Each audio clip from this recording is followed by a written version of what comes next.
نبی پاک علیہ السلام فرماتے ہیں بے شک صدقہ کرنے والوں کو صدقہ قبر کی گرمی سے بچاتا ہے، اور بلا شبہ مسلمان قیامت کے دن اپنے صدقے کے سائے میں ہوگا۔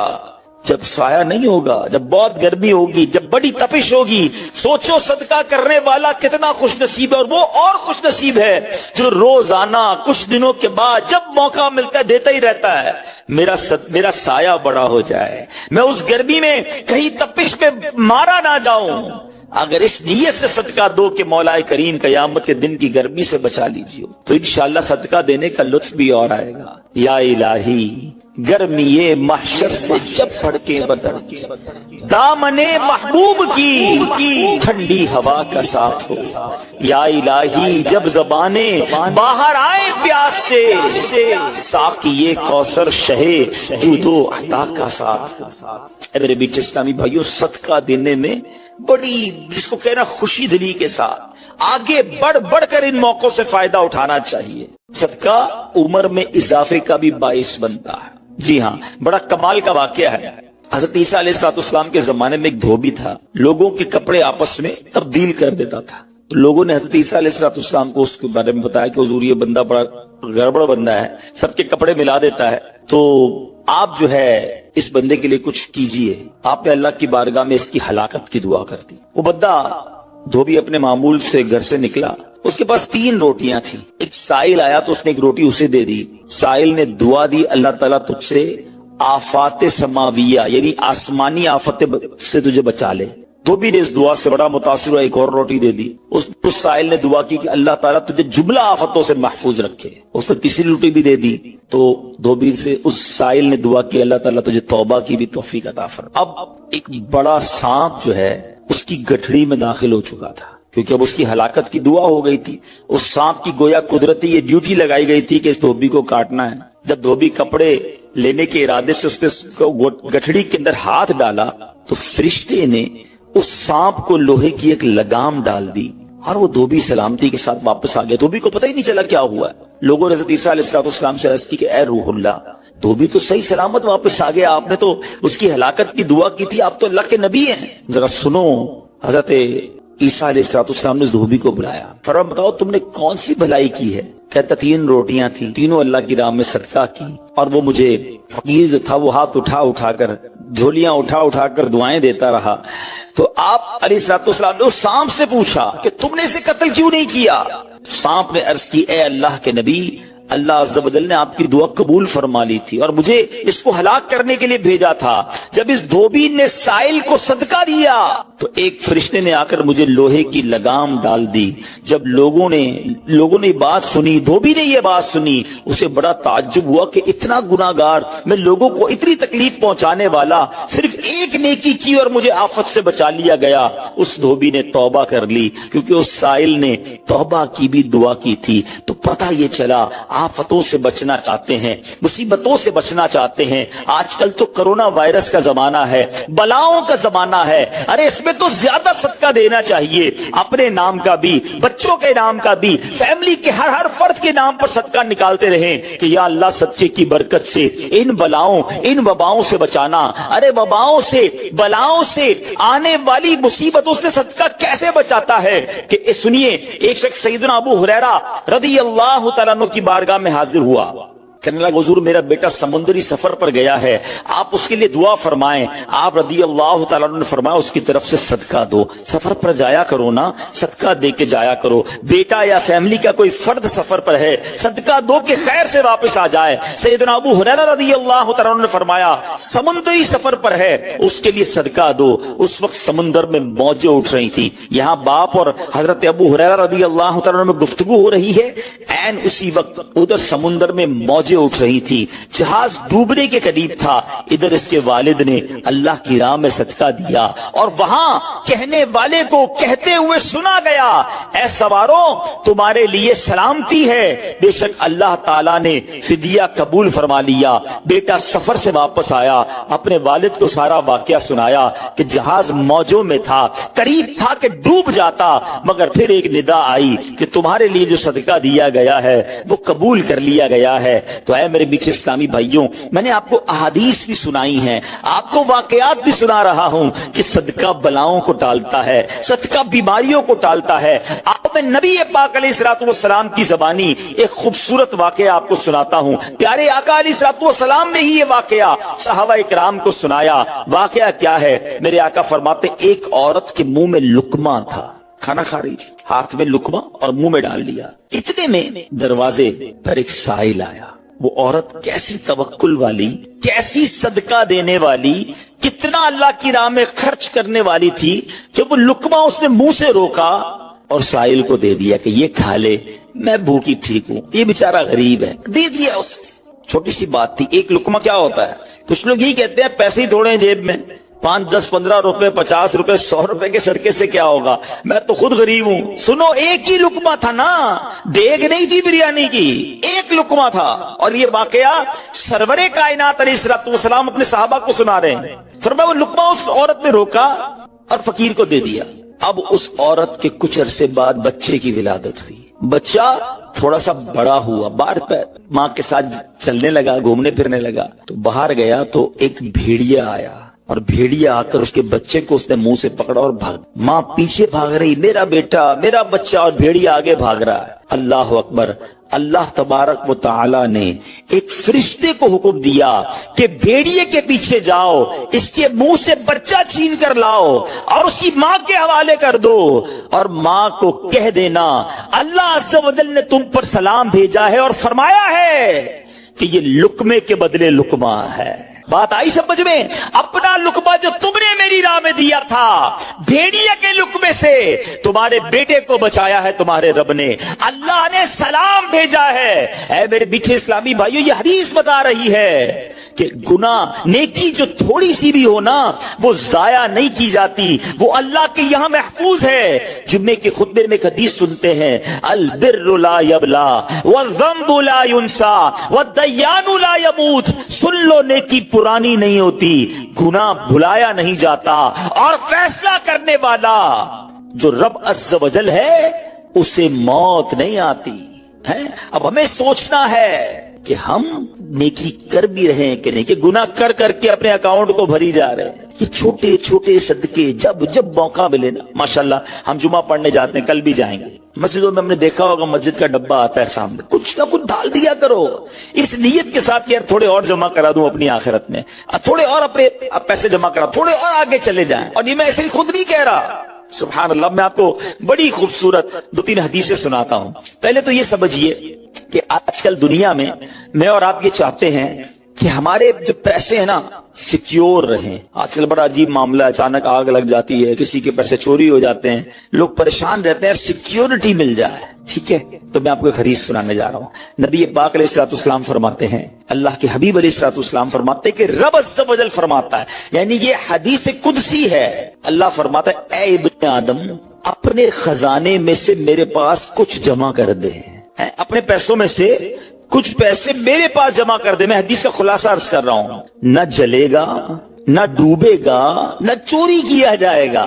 سنو کیسی سیکیورٹی ہے۔ انشورنس آج کل لوگ کراتے ہیں جس میں بعض اوقات حرام انشورنس ہوتی ہے، میں آپ کو سبحان اللہ ایک ایسی گارنٹیڈ مدنی انشورنس بتا رہا ہوں کہ رب فرما رہا ہے، اللہ فرما رہا ہے اپنا مال میرے پاس جمع کرا دے، نہ جلے گا، نہ ڈوبے گا، نہ چوری ہوگا، اور اللہ فرماتا ہے میں اس وقت تجھے پورا بدلہ دوں گا جب تو اس کا زیادہ ضرورت مند ہوگا۔ کون سا وقت ہوگا وہ؟ قیامت کا دن، جب بچہ ماں کے پاس جائے گا نا، ماں ایک نیکی دے دے، ماں پھنس گیا ہوں، ایک نیکی چاہیے، ماں اس ایک نیکی میں بھی بیٹے کی مدد نہیں کرے گی۔ ماں جائے گی اولاد کے پاس کہ بیٹا میرا ایک گناہ لے لو، اولاد کہے گا ماں سے کہ نہیں میں تمہاری مدد نہیں کر سکتا، باپ بیٹے کی ہیلپ نہیں کرے گا، ایسا حال۔ مگر کون حامی ہوگا؟ اللہ اکبر، میرے اعلیٰ حضرت سے پوچھو، فرماتے ہیں رضا ان کے سوا رضا کوئی حامی نہیں جہاں، کہاں؟ قیامت کے دن کیا ہوگا؟ ان کے سوا رضا کوئی حامی نہیں جہاں، گزرا کرے پسر پہ پدر کو خبر نہ ہو، بیٹے پہ گزرے گی باپ بھی جواب نہیں دے گا۔ ذرا تصور کریں، امیجن کریں، قیامت کا دن ہوگا، کسی کا نامہ اعمال تولا جا رہا ہو اور ایک نیکی کی وجہ سے وہ پھنس جائے،